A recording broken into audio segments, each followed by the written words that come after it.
everyone, I have this week's internet weather. And so we'll start with our top 10 most probe ports report.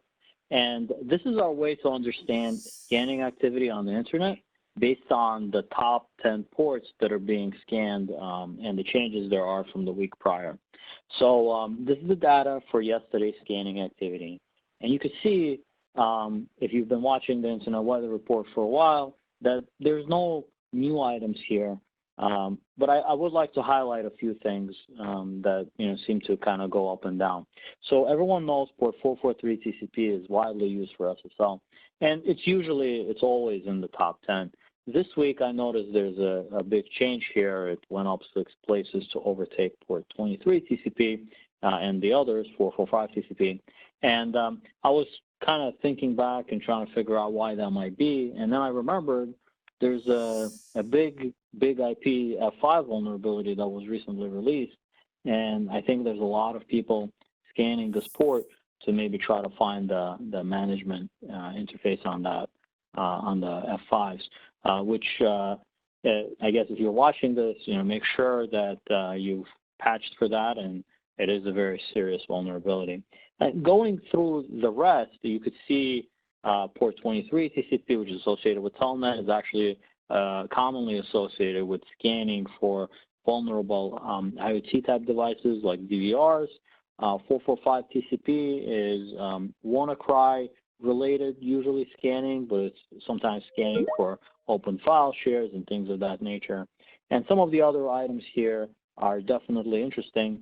Port 21 TCP is always getting scanned, but it seems like there was maybe renewed interest in that recently. So it's definitely something to watch out for. Hopefully, in your own environment, you guys aren't running, FTP, or if you are, make sure that it's logged and protected. And if it's possible, try to use SFTP for file sharing. So moving on and looking at our top 10 most sources probing report, we could see basically this is the activity where we try to understand if there's a lot of devices looking for the same thing all at once.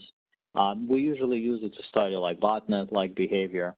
And so here, if you look carefully, you'll notice that ports like 445, 23, 2280, they're always getting scanned, and they're always getting scanned by a lot of devices.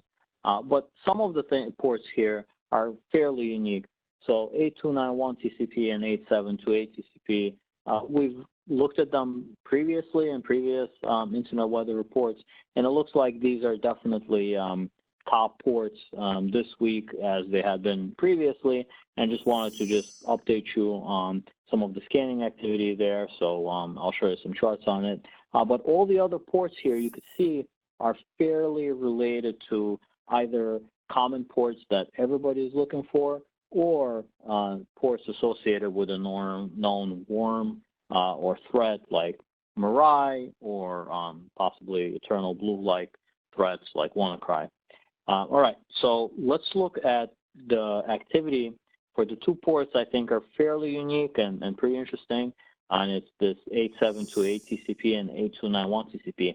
Now, we've looked at this in the past, and what we've learned is that these are ports associated with management interfaces for microtik devices.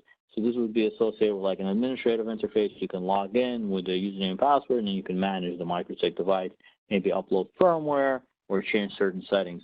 There's even a tool out there that'll allow you to use the various APIs related to this to go ahead and log into the microtik devices.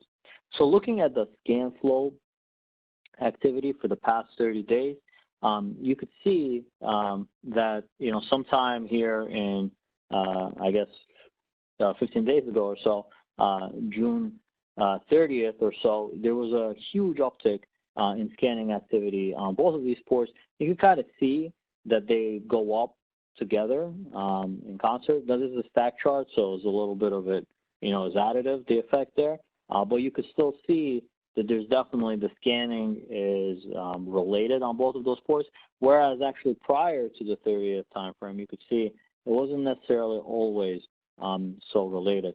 So this might indicate that both of these ports are being, sought after by the same adversary or the same threat or the same worm starting on June 30th. And we've seen similar patterns with these ports in the past. Would you say, Stan, that could be because, like, let's say a new firmware revision came out where they were patching some vulnerabilities and they released that firmware patch that day or close to that day, so right away the attacker said, oh, let's bombard it and see if anybody is not patching or not upgrading? I think that's a very good way to think about it. And that certainly could be the case. That's a very likely reason for something like this. Traditionally, we've seen a lot of brute forcing here, which wouldn't lend itself to that type of firmware exploitation logic, but I think that's a very valid possibility of what could be the case. Certainly someone is looking for a bunch of, for devices, probably to infect them or somehow overtake them. That's a good point, George. Now let's look at the number of scanners who are participating in this. This is also an interesting picture because basically you could see that at some point, especially early there in June 30th or 29th, there's a lot of scanning devices.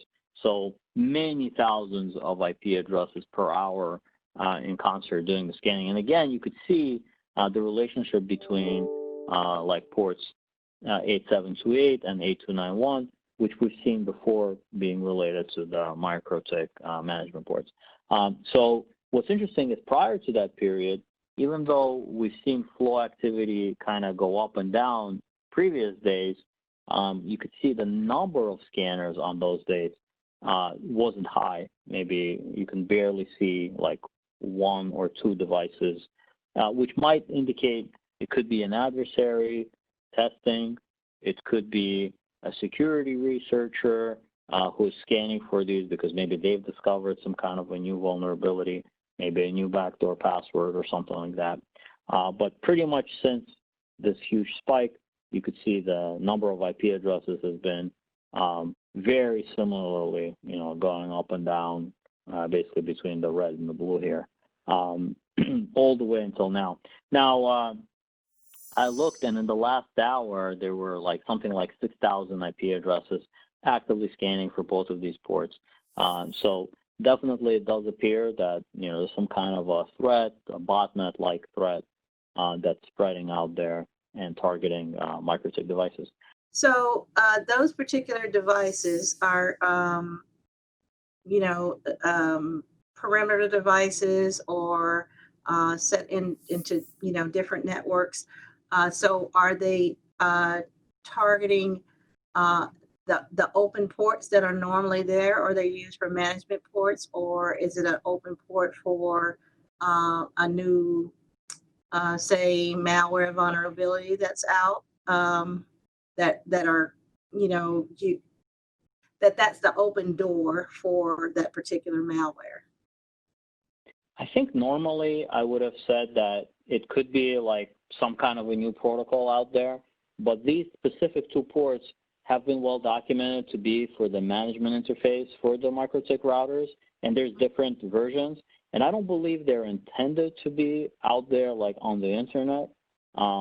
But it seems like, at least in some deployments, the adversaries have found that perhaps these are open. And I know that there's definitely the concept that George mentioned of potential like firmware that could have been patched recently, and the adversaries are now looking to exploit that vulnerability, or it could be the brute forcing that we've seen before, where adversaries are just trying to like get into the device, manage it, and maybe, do something extra with the devices. Now, a very good point, Kim. These should be, if you do have a MikroTik device, definitely make sure, or any router, don't leave the management ports or management access open on the WAN side of the router.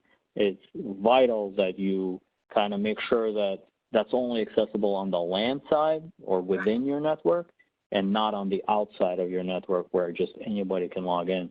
And especially if you're, definitely don't be using default passwords or easy to guess passwords.